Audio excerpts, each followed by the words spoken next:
विद्यार्थी मित्रांनो, आज 29 मार्च 2026 आणि या दिवशी मुंबई लोहमार्गाचा पोलीस शिपाई पदासाठी लेखी पेपर झाला आणि त्या लेखी पेपरचं जे काय जीके आहे हे जीके आपण सविस्तररित्या या भागामध्ये समजून घेणार आहोत आणि त्यामध्ये कुठला पार्ट हा येणाऱ्या परीक्षेला महत्त्वाचा असतो हे पण मी तुम्हाला सांगणार आहे। अतिशय महत्त्वाच्या पॉईंट्सवरतीच आपण बोलणार आहोत। जो डायव्हर्टेड एरिया आहे त्याच्यावरती आपण फार बोलणार नाही आहेत, म्हणून आपलं हे जे लेक्चर आहे हे फार मोठं पण नसणार आहे, म्हणून व्यवस्थितरित्या तुम्ही जाणून घेण्याचा प्रयत्न करा। चला सुरुवात करूयात। विद्यार्थी मित्रांनो, पहिलाच प्रश्न आहे आणि प्रश्न खूप चांगले दिलेले होते। प्रश्न काय फार अवघड नव्हते विद्यार्थी मित्रांनो, फक्त त्याला थोडंसं एक्झामच्या पॉईंट ऑफ व्ह्यूने तुम्ही याचा अभ्यास करायला पाहिजे होता आणि म्हणजे हा पेपर तुम्हाला सोपा वाटला असता।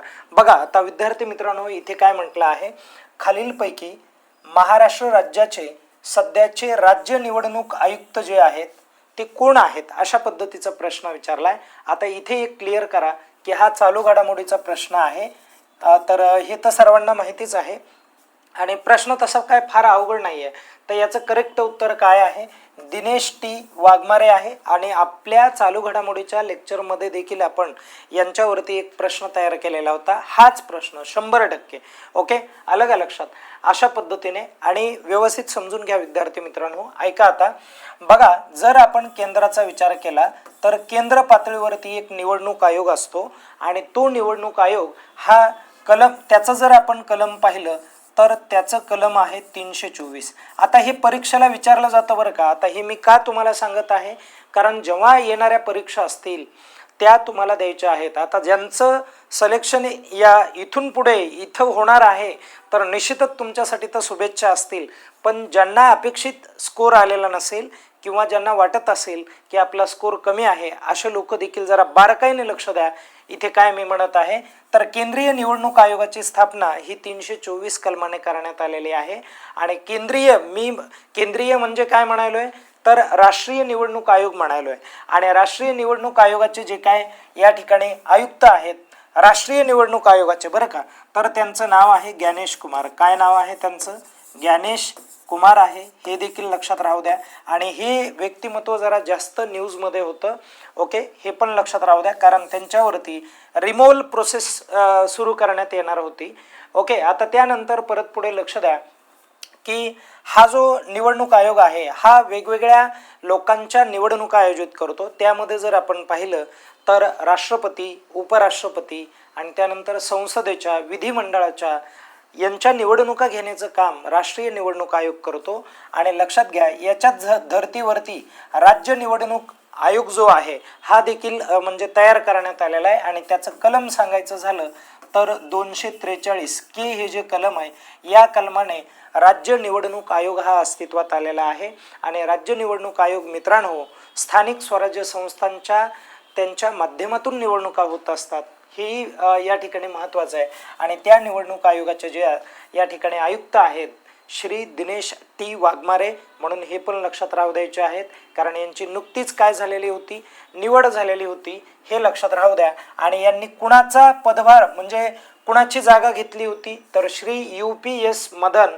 यांची जागा घेतलेली होती, म्हणजे यांच्या अगोदर हे त्या पदावरती कार्यरत होते। इथपर्यंत सर्वांच्या लक्षात आलं असेल। आपण थोडंसं आता पुढे जाऊयात। बघा, भारतात राष्ट्रीय विज्ञान दिन कधी साजरा केला जातो, अशा प्रकारचा इथे प्रश्न विचारला गेला आहे आणि हा दिन विशेषाचा प्रश्न आहे, म्हणजे हाही चालू घडामोडीचा प्रश्न आहे आणि विद्यार्थी मित्रांनो याचं करेक्ट उत्तर काय आहे, 28 फेब्रुवारी हे उत्तर आहे। कारण 28 फेब्रुवारी 1828च्या दरम्यान काय झालेलं होतं, तर जे रमन इफेक्ट आहे, तर रमन इफेक्ट हा जो शोध लावला होता, कुणी लावला होता, तर जे शास्त्रज्ञ रमन आहेत त्यांनीच हा शोध लावलेला होता आणि त्यांच्या त्या दिवसाच्या स्मरणार्थ हा जो दिवस आहे हा आपण नॅशनल सायन्स डे म्हणून साजरा करतो, म्हणून हेही लक्षात राहू द्या। आता या तारखा तुम्हाला माहिती आहेत। ओके, आता 15 ऑगस्टला देशाचा स्वातंत्र्य दिन आहे, हे प्रत्येकाला माहिती आहे आणि नसेल माहिती तर त्याला हळूच पाकिस्तानच्या बॉर्डरवर नेऊन सोडा, तारेच्या पलीकडे फेकून द्या त्याला। आणि लक्ष द्या, आता लक्षात घ्या मित्रांनो, या ठिकाणी काय म्हटलंय, 5 जून म्हटलंय आणि 5 जून हा आंतरराष्ट्रीय पर्यावरण दिन आहे किंवा जागतिक पर्यावरण दिन आहे, म्हणून हे देखील तुम्हाला लक्षात ठेवायचं आहे. 26 जानेवारीला आपण प्रजासत्ताक दिन साजरा करतो, कारण त्या दिवशी आपलं संविधान हे जे आहे हे अस्तित्वात आलं होतं आणि खऱ्या अर्थाने प्रजेकडे सत्ता आलेली आहे असं आपण म्हणतो. ओके, आता इथपर्यंत सर्वांना क्लिअर झालं. आता आपण थोडं पुढे जाऊयात. बघा काय म्हटलंय, खालीलपैकी स्वतंत्र भारताचे पहिले गव्हर्नर जनरल कोण, अशा पद्धतीचा इथे प्रश्न विचारलाय. आता लक्षात राहू द्या, याचं करेक्ट उत्तर काय आहे, लॉर्ड माउंट बॅटन आहे. आणि विद्यार्थी मित्रांनो एक लक्षात राहू द्या, लॉर्ड माउंट बॅटन यांनी एक योजना तयार केली होती आणि त्या योजनेला आपण माउंट बॅटन योजना म्हणतो. आणि या योजनेच्या माध्यमातून 2 राष्ट्राची निर्मिती या ठिकाणी झालेली बघायला मिळते. एक राष्ट्र भारत म्हणजे ऑलरेडी होतच, भारतामधून वेगळं झालेलं राष्ट्र हे पाकिस्तान आहे. मित्रांनो तुम्हालाही माहिती आहे, म्हणजे फाळणीची जी काही योजना आहे ही लॉर्ड माउंट बॅटनने आणलेली आपल्याला इथे बघायला मिळते.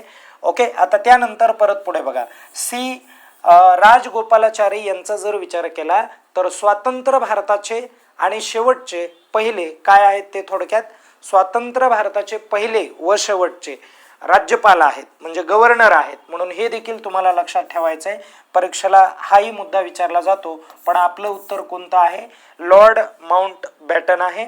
आणि डॉक्टर राजेंद्र प्रसाद भारताचे पहिले राष्ट्रपती हे तर सर्वांना माहिती आहे, पण सर्वात महत्त्वाचं परीक्षेच्या दृष्टीने काय आहे तर ते संविधान सभेचे काय होते, अध्यक्ष होते, हे तुम्हाला लक्षात ठेवायचं आहे.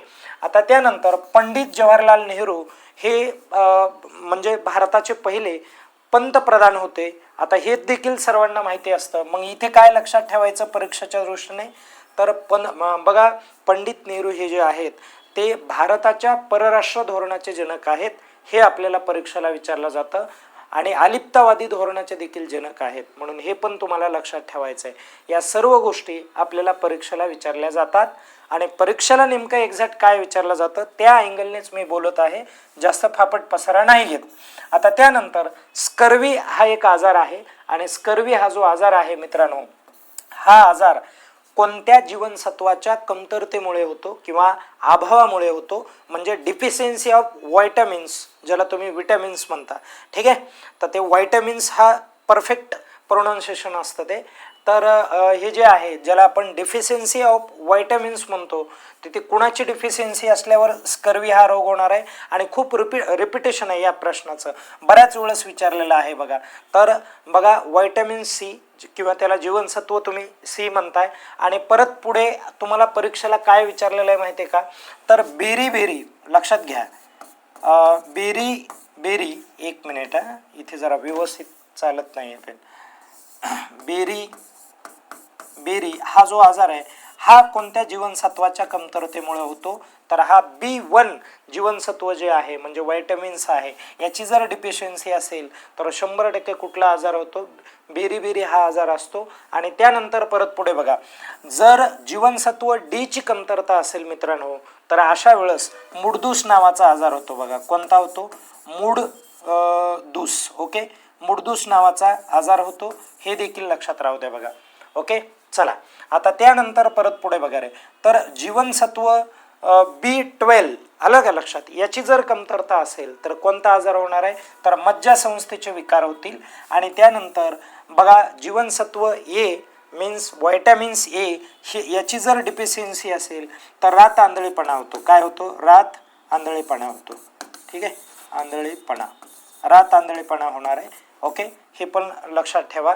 ओके, प्रकाश जर कमी असेल तर दिसणार नाही, म्हणजे रात्री अशा लोकांना जास्त दिसत नाही आहे. ओके, चला पुढे जाऊयात.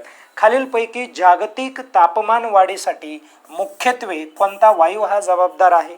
जागतिक तापमान म्हणजे काय, की जगाचं तापमान हे कोणत्या वायूमुळे वाढत आहे, तर त्याचं करेक्ट उत्तर आहे कार्बन डायऑक्साईड. आलं का लक्षात, कार्बन डायऑक्साईडचं प्रमाण हे जगामध्ये अधिक होत आहे, कारण आपण काय करत आहोत, झाडाची कटाई करत आहोत. आणि झाडे जर जगामध्ये कमी झाले तर 100% वातावरणामध्ये कार्बन डायऑक्साईडचं प्रमाण अधिक होईल आणि ज्याच्या माध्यमातून तापमान वाढेल. कारण कार्बन डायऑक्साईडचं काम असतं वातावरणामधला जो काय तापमानाचा घटक आहे त्याला कंट्रोल करण्याचं काम महत्त्वाचं त्याचं असतं, म्हणून हे देखील लक्षात राहू द्या. ओके. आता 78% नायट्रोजन असतो बघा, लक्षात घ्या. किती टक्के? 78%. ते पण विचारलं जातं. 21% काय असतो? ऑक्सिजन असतो वातावरणामध्ये. पण विद्यार्थी मित्रांनो, हे क्लिअर करा की ऑक्सिजन हा जो आहे तर या ठिकाणी ऑक्सिजन आणि हायड्रोजन जर एकत्र आले, काय ऑक्सिजन आणि हायड्रोजन आपण लिहून घेऊ H2, आणि इकडे ऑक्सिजन जो आहे इथं आपण आणूयात H2O. तर हे सर्वांना माहिती आहे की H2O जर आपण एकत्र आणलं तर पाण्याची निर्मिती होते. म्हणून पुढे जाऊयात आपण. खालीलपैकी कोणती एक संगणक प्रोग्रामिंग भाषा, ज्याला आपण कम्प्युटर प्रोग्रामिंग लँग्वेज म्हणतो, ती कोणती आहे? तर ही आहे पायथन आहे बघा. ओके. ती जावा वगैरे असते बघा. तर या पद्धतीची जी काय भाषा आहे त्याला आपण काय म्हणतोय? पायथन असं आपण म्हणतो. ओके. म्हणून तेही लक्षात राहू द्या. त्यानंतर परत पुढे काय म्हटलंय बघा, बलाचे SI एकक हे कोणते आहे अशा पद्धतीने प्रश्न विचारलाय, म्हणजे एककावर प्रश्न विचारलेला आहे. जर जूल आपण पाहिलं मित्रांनो, तर जूल हे वर्कचं एकक आहे. अलग लक्षात, कार्यचं एकक आहे. आणि हे जे न्यूटन आहे हे याचं करेक्ट उत्तर आहे, कारण न्यूटन हे बलाचं एकक आहे. ओके. आणि पास्कल हे जे आहे हे दाबाचं एकक आहे. कशाचं एकक आहे? दाबाचं एकक आहे. हे कार्याचं एकक आहे. ओके. आणि हे जे आहे हे कशाचं एकक आहे? बलाचं एकक आहे. म्हणून हे लक्षात राहू द्या. आणि हे काय? वॅट काय आहे? शक्तीचं एकक आहे. म्हणजे हे तुम्हाला विचारलंच जातं परीक्षेमध्ये. कोणतीही एक्झाम द्या, इथे आपल्याला परीक्षेत प्रश्न विचारला जाणार आहे. आता लक्षात घ्या, मुंबई येथे मुख्यालय असलेले रेल्वे झोन म्हटलंय, कारण संपूर्ण भारताचा विचार केला तर संपूर्ण भारतामध्ये 19 झोन आहेत आणि त्यापैकी मुंबईमध्ये एक मुख्यालय आहे. तर ते मुख्यालय नेमकं कुठे आहे हे तुम्हाला सांगायचं आहे. कोणतं मुख्यालय असं विचारलंय, तर बघा पश्चिम व मध्य रेल्वे हे मुख्यालय आहे. आणि पश्चिम रेल्वेचा जर विचार केला तर हे आहे मित्रांनो काय, तर इथे चर्च गेटचं ते रेल्वे स्टेशन आहे, चर्च गेट. ओके. आणि मध्य रेल्वे म्हणजे काय? CST असणार आहे. बरोबर आहे. तर या गोष्टी महत्त्वाच्या आहेत. त्यानंतर परत पुढे बघा, आता दक्षिण रेल्वेचं मुख्यालय हे चेन्नईला आहे. कुठे आहे हे? चेन्नई या ठिकाणी तुम्हाला बघायला मिळतं. आणि पूर्व रेल्वेचं मुख्यालय हे कलकत्ता या ठिकाणी आपल्याला बघायला मिळतं. ओके. लक्षात राहील सर्वांना. त्यानंतर परत पुढे उत्तर रेल्वेचं जे मुख्यालय आहे हे उत्तर रेल्वेचं मुख्यालय दिल्ली या ठिकाणी आपल्याला बघायला मिळतं. क्लिअर? आता इथपर्यंत सर्वांच्या लक्षात आलं असेल. आता आपण पुढे जाऊयात. बघा, प्रार्थना समाज आहे आणि प्रार्थना समाजाची जी स्थापना आहे ती खालीलपैकी कुणी केलेली असं तुम्हाला विचारलंय. मग इथे बारकाईने उत्तर द्यायचं बघा. त्याचं करेक्ट उत्तर काय आहे बघा, आत्माराम पांडुरंग यांनी काय केलेलं आहे, तर प्रार्थना समाजाची स्थापना केलेली. आणि स्वामी विवेकानंदांनी कोणत्या समाजाची स्थापना केली होती, यांची कुठली संस्था होती, तर रामकृष्ण मिशन होती बघा. 1897च्या दरम्यानची आहे, 1897च्या दरम्यानची, लक्षात राहू द्या.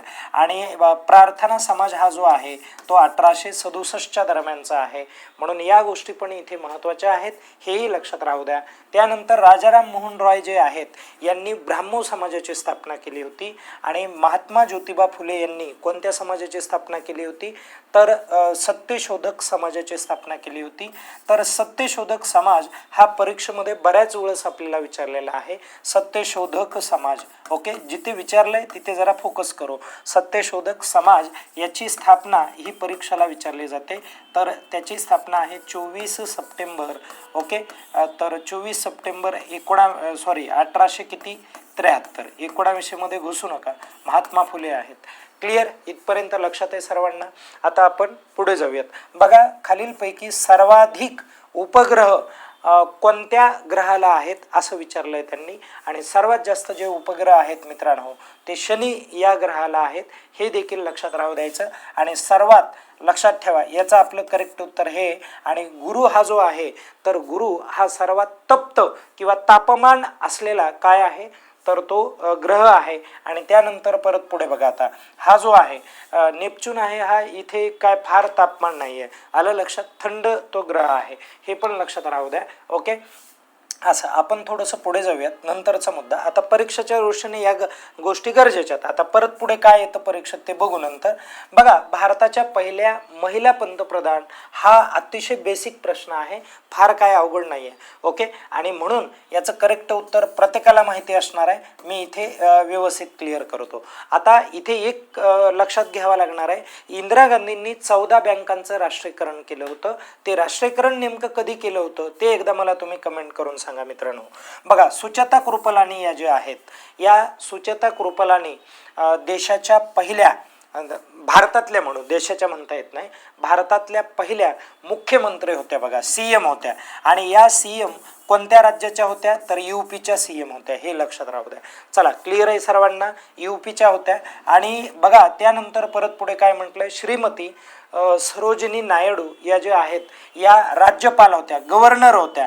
पण गव्हर्नर या कोणत्या प्रांताच्या होत्या, संयुक्त प्रांताच्या होत्या. आणि संयुक्त प्रांताला आज आपण म्हणजे यूपीच म्हणतो आज आपण, लक्षात आलं तुम्हाला असं. आता त्यानंतर प्रतिभाताई पाटील या भारताच्या पहिल्या महिला राष्ट्रपती आहेत, हे नोट डाऊन करून घेण्यासारखं आहे. आणि ज्या जळगावच्या आहेत, कुठल्या आहेत, ज्या जळगावच्या आहेत, म्हणून हेही लक्षात राहू द्या. थोडंसं आपण पुढे जाऊयात. बघा, ग्लिम्प्सेस ऑफ वर्ल्ड हिस्ट्री हे पुस्तक खूप महत्त्वाचं पुस्तक आहे. ठीक आहे, वर्ल्ड हिस्ट्री हे जे पुस्तक आहे, हे पुस्तक लिहिलेलं आहे पंडित जवाहरलाल नेहरू यांनी लिहिलेलं आहे. आणि त्यांचं एक गाजलेलं पुस्तक कुठलं आहे तर डिस्कवरी ऑफ इंडिया. बघा, डिस्कवरी ऑफ इंडिया हे पण पुस्तक तुम्हाला लक्षात ठेवायचं आहे. हे देखील पुस्तक बऱ्याच वेळेस परीक्षेमध्ये विचारलेलं आहे. आणि हे पुस्तक त्यांनी, मित्रांनो तुमच्या माहितीसाठी सांगतो, परीक्षेमध्ये तसं विचारलं जाणार नाही आहे, तर यांनी नगरला ते पुस्तक लिहिलं होतं बघा. नगरला यांना जेलमध्ये टाकलं होतं, नगरच्या, आलं लक्षात, भुईकोट किल्ला आहे तिथे, आणि तिथे त्यांनी ते पुस्तक लिहिलं होतं.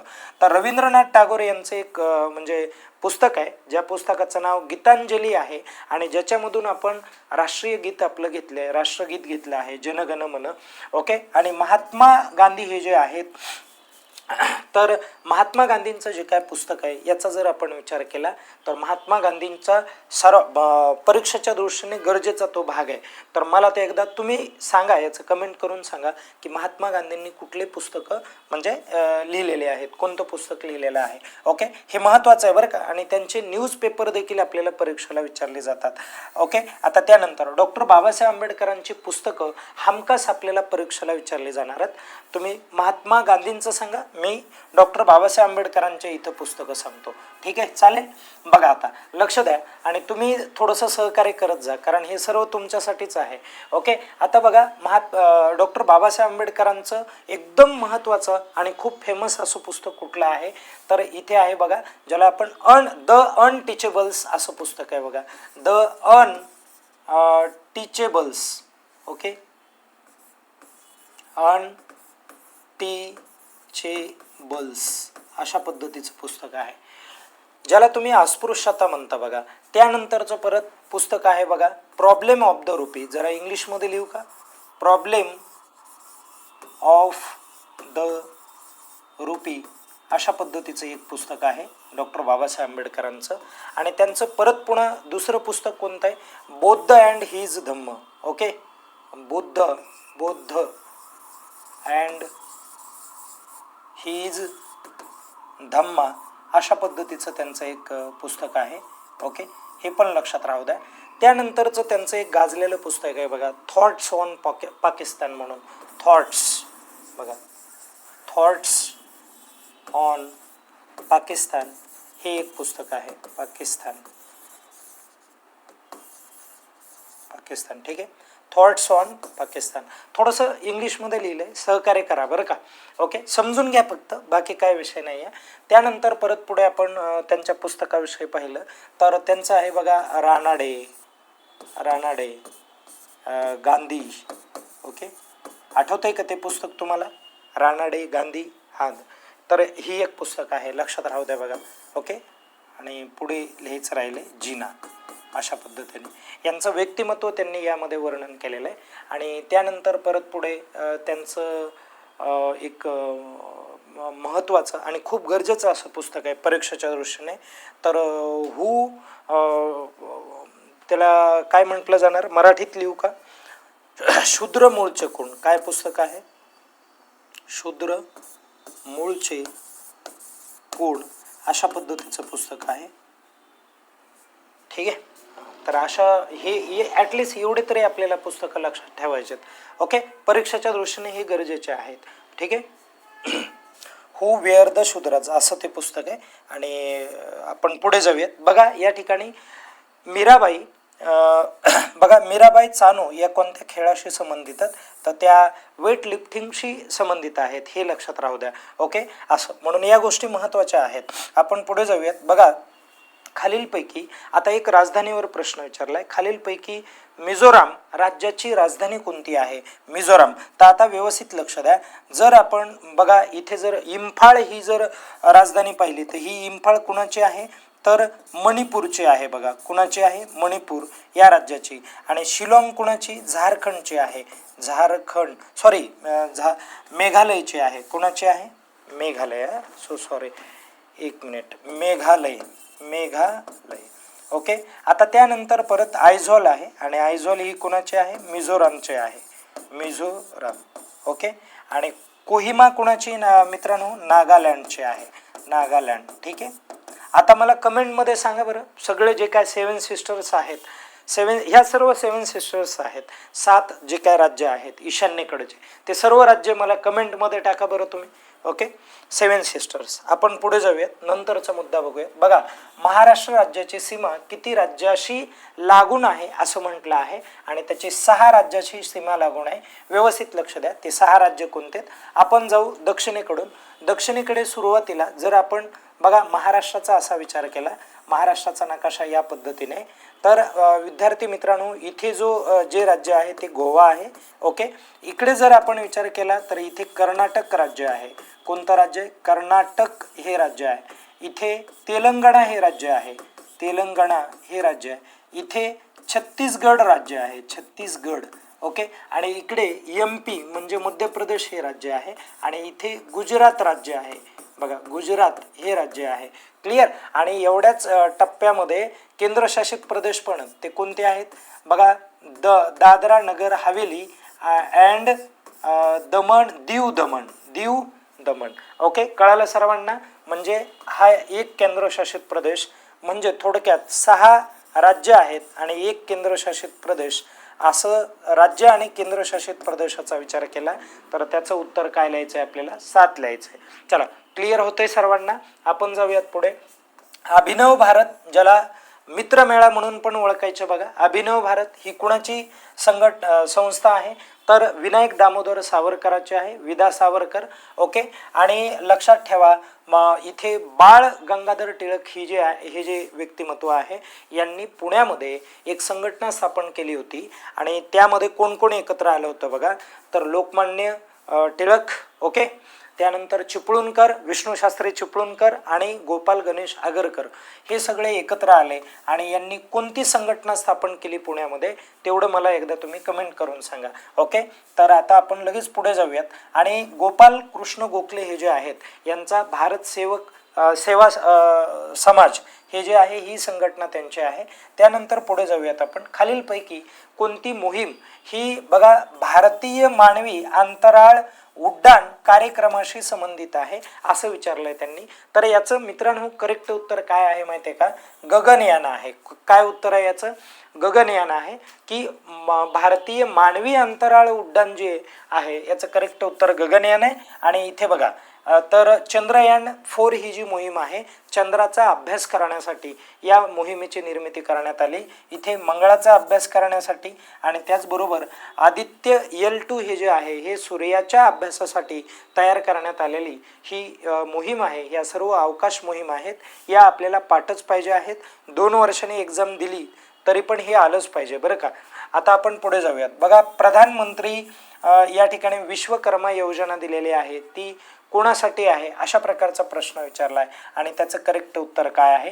पारंपरिक कामगार आणि जे हस्तकला कामगार आहेत यांच्यासाठी प्रामुख्याने ही योजना सुरू करण्यात आलेली आहे. आता पुढे बघा BBC. आता हा करंट अफेअर्सचा प्रश्न आहे बरं का, आणि हा पण त्याला जोडू नये हे पण लक्षात राहू द्या बरं का. चला आता पुढे जाऊया. बघा BBC Indian ports woman of the year 2025 हा जो पुरस्कार आहे हा स्मृती मंदाना यांना मिळाला होता. हे देखील तुम्हाला लक्षात ठेवायचं आहे. हाही परीक्षेच्या दृष्टीने महत्त्वाचा मुद्दा ठरतो. अशा प्रकारे म्हणजे प्रश्न. ओके, आता पुढे जाऊयात. भारतात युनिफॉर्म पेमेंट्स इंटरफेस कोण व्यवस्थापित करते किंवा याची व्यवस्था कोण करतं, तर त्याचं करेक्ट उत्तर आहे national payments corporation of India, NPCI. हे काय करतं, याचं व्यवस्थापन करतं. हेही लक्षात राहू द्या, या गोष्टी महत्त्वाच्या आहेत. ओके, आता त्यानंतर परत पुढे बघा, लक्षात ठेवा भारतीय रिझर्व्ह बँक आहे. भारतीय रिझर्व्ह बँकेवरती परीक्षेमध्ये ऑलरेडी काही प्रश्न आलेले होते. त्यांनी विचारलं होतं की भारतीय रिझर्व्ह बँक ही कोणत्या कायद्याने अस्तित्वात आली, तर RBI ॲक्ट होता बघा, RBI ॲक्ट होता. आणि हा जो RBI ॲक्ट आहे हा 1934चा होता. हेही लक्षात राहू द्या. आणि त्यानंतर परत काय लक्षात ठेवायचं बघा, तर RBI ॲक्ट झाला होता. RBIची स्थापना लक्षात ठेवायचं बघा. ही जी RBI आहे ही RBI अस्तित्वात आली 1935ला. तिचं हेडक्वार्टर पण पाठ करून ठेवा. मुंबईला हेडक्वार्टर आहे. कुठे आहे, तर मुंबई या ठिकाणी तिचं हेडक्वार्टर आहे. क्लिअर होईल का सर्वांना. आणि बघा स्टेट बँक ऑफ इंडिया ही जी आहे या बँकेची मला तुम्ही काय करा, स्थापना सांगा. सर्वात म्हणजे थोडक्यात मोठी बँक आपण असं म्हणूयात, लक्षात घ्या. परंतु ही RBI बँकेला आपण शिखर बँक म्हणतो बरं का, हे लक्षात राहू द्या. आणि ही मोठी बँक म्हणजे कशी मोठी का, म्हणजे कस्टमर सर्वात जास्त तिच्याकडे आहेत, ग्राहक सर्वात जास्त आहेत. सेबी काय करते, तर ही जी सेबी आहे हिचं काम आहे की शेअर मार्केट जे आहे ते नियंत्रणात ठेवायचं बघा. शेअर मार्केट लक्षात ठेवा, मार्केट. ठीक आहे, तर हे जे मार्केट आहे हे मार्केट काय केलं जातं, तर नियंत्रणात ठेवलं जातं किंवा त्याच्यावरती नियंत्रण असणं महत्त्वाचं आहे. आता बघा टहरी हे जे धरण आहे हे धरण कोणत्या नदीवर बांधण्यात आलेलं आहे, तर भागीरथी नावाची नदी बघा, तर तिच्यावरती बांधण्यात आलं आहे. भागीरथीने अलकनंदा नंतर एकत्र येतात आणि गंगा ही नदी सुरू होते. गंगेचं उगमस्थान हे गंगोत्री बरं का, आपलं उत्तर हे आहे, हे लक्षात राहू द्या. आणि गंगेचं उगम गंगोत्री, यमुनेचं उगमस्थान काय आहे, यमुनोत्री आहे. हे परीक्षेत येतात म्हणून मी तुम्हाला सांगत आहे. त्यानंतर भारतीय अंतराळ कार्यक्रमाचे जनक म्हटलं ना, ज्याला आपण father of Indian space programme म्हणतो बघा इंग्लिशमध्ये, तर याचे जे जनक म्हटलं ना तर त्याचं करेक्ट उत्तर आहे बघा विक्रम साराभाई आहे. लक्षात राहू द्या. आणि होमी बाबा हे जे आहे ना भारतीय अणु विज्ञानाचे जनक आहेत बघा. भारतीय अणु विज्ञान संस्थेचे काय आहेत ते जनक आहेत. क्लिअर, इथपर्यंत लक्षात आलं सर्वांना. आणि सतीश धवन काय आहे, तर आंतरराष्ट्रीय सतीश धवन आंतरराष्ट्रीय केंद्र आहे. ओके, ज्याला आपण इन शॉर्ट आपण काय म्हणू बघा, सतीश धवन स्पेस सेंटर आहे, ज्याला आपण SDSC असं आपण म्हणतो. आणि हे जे SDSC आहे याचं मुख्यालय श्रीहरिकोटाला आहे. श्रीहरिकोटा या ठिकाणी आहे. आणि श्रीहरिकोटा हे कुठे आहे, तर आंध्र प्रदेश या राज्यामध्ये आहे. आणि डॉक्टर APJ अब्दुल कलाम हे जे आहेत यांना आपण मिसाईल मॅन म्हणतो. हे प्रत्येकाला माहिती आहे, बऱ्याच जणांना. Okay, this is basic fact that. चला आता पुढे बघा काय म्हटलंय त्यांनी, भारतीय रिझर्व्ह बँक जी आहे या बँकेचे सध्याचे गव्हर्नर कोण आहेत, असा आपल्याला प्रश्न परीक्षेमध्ये हमखास विचारला जातो बघा. भारतीय रिझर्व्ह बँकेचे गव्हर्नर कोण आहेत असं विचारलंय, तर याचं करेक्ट उत्तर काय आहे मित्रांनो, संजय मल्होत्रा आहेत. हे लक्षात राहू द्या. ओके, संजय मल्होत्रा. आणि आता मला कमेंट करून सांगा की संजय मल्होत्रा हे जे आहेत हे RBI बँकेचे कितवे गव्हर्नर आहेत, असा देखील आपल्याला प्रश्न परीक्षेमध्ये विचारला जातो. आता आपण थोडंसं पुढे जाऊयात. खालीलपैकी कोणत्या भारतीय क्रिकेटपटूला राजीव गांधी खेळ रत्न पुरस्कार मिळालेला नाही म्हटलंय बरं का. हे शब्द किती महत्त्वाचे असतात बघा. नाही म्हटलंय म्हणजे असा व्यक्ती ओळखायचा आहे तुम्हाला की ज्या व्यक्तीला राजीव गांधी खेळ रत्न पुरस्कार मिळालेला नाही. पण रोहित शर्माला 2020ला मिळाला होता मित्रांनो, 2020ला मिळाला होता. आणि विराट कोहलीला कधी मिळाला होता, 2018ला मिळाला होता बघा. म्हणजे लक्षात कसं ठेवा, विराट कोहलीला अगोदर मिळाला आणि त्यानंतर रोहित शर्माला मिळाला. आणि यांच्या दोघांच्याही अगोदर कुणाला मिळाला असेल, सचिन तेंडुलकर यांना मिळाला. कधी मिळाला माहिती आहे का मित्रांनो, 1997-98ची ती गोष्ट आहे, तेव्हा तो मिळालेला होता. क्लिअर आहे का तुम्हाला? असं लक्षात ठेवायचं आहे. आपलं करेक्ट उत्तर काय असणार? तर जसप्रीत बुमराह याला हा पुरस्कार मिळालेला नाही. आणि 2020ला या पुरस्काराचं जे नाव आहे ते नाव चेंज करण्यात आलं. राजीव गांधी हे नाव कट करण्यात आलं आणि या पुरस्काराचं नाव ठेवलंय मेजर ध्यानचंद. बघा, मेजर ध्यानचंद खेळरत्न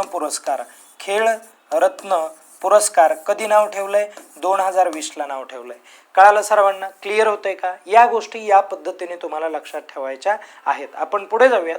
नंतर काय म्हटलंय बघा, खालीलपैकी अमेझॉन हे जे आहे तर अमेझॉन कंपनीचे संस्थापक कोण आहेत असं तुम्हाला विचारलंय. ओके, संस्थापक कंपनीचं विचारलंय बरं का. म्हणजे एखादी व्यक्ती आणि त्या व्यक्तीच्या कंपन्या आपल्याला पाठ पाहिजेत. आता कुठल्याही नाही, जे फेमस आहेत त्यांच्या कंपन्या पाठ पाहिजेत. आपण जर हा जर इलॉन मस्क हा जर पाहिला तर याची कंपनी कोणती माहिती आहे का? याच्या कंपनीविषयी आपण विचार करू तर स्पेस एक्स नावाची गाजलेली कंपनी आहे त्याची. ओके, स्पेस एक्स ही एक कंपनी. टेस्ला पण त्याचीच कंपनी आहे मित्रांनो. टेस्ला ही पण कंपनी त्याचीच आहे. त्यानंतर एक्स नावाची कंपनी पण त्याचीच आहे. एक्स AI ही पण कंपनी त्याचीच आहे. ओके, लक्षात राहू द्या. तर या कंपन्या या इलॉन मस्कच्या आहेत. या ॲटलिस्ट लक्षात राहिल्या पाहिजे. आणि बिल गेट्स जे आहेत यांची कंपनी आहे बघा मायक्रोसॉफ्ट, म्हणून ती पण आपल्याला लक्षात राहिली पाहिजे. काय कंपनीचं नाव आहे? मायक्रोसॉफ्ट असं नाव आहे, लक्षात राहू द्या, मायक्रोसॉफ्ट. आणि बघा जेफ बेझोस हे जे आहेत तर यांची कंपनी कोणती आहे? ॲमेझॉन ही कंपनी. कोणती कंपनी आहे? ॲमेझॉन कंपनी आहे, लक्षात राहू द्या. ॲमेझॉन या कंपनीला तुम्ही चांगल्या पद्धतीने ओळखता. ओके, हरकत नाही आहे.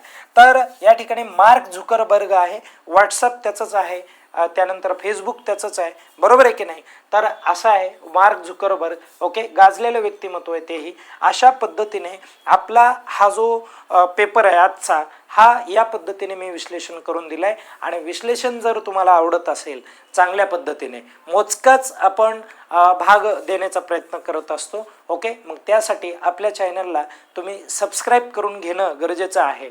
बेल आयकॉनला क्लिक करा जेणेकरून मी नवनवीन प्रत्येक वेळेस काही ना काही व्हिडिओ घेऊन येत असतो. नेहमी यूट्यूबला आपले लेक्चर आहेत, त्यासाठी हे आवर्जून बघा. या ठिकाणी आपण थांबूयात. धन्यवाद मित्रांनो.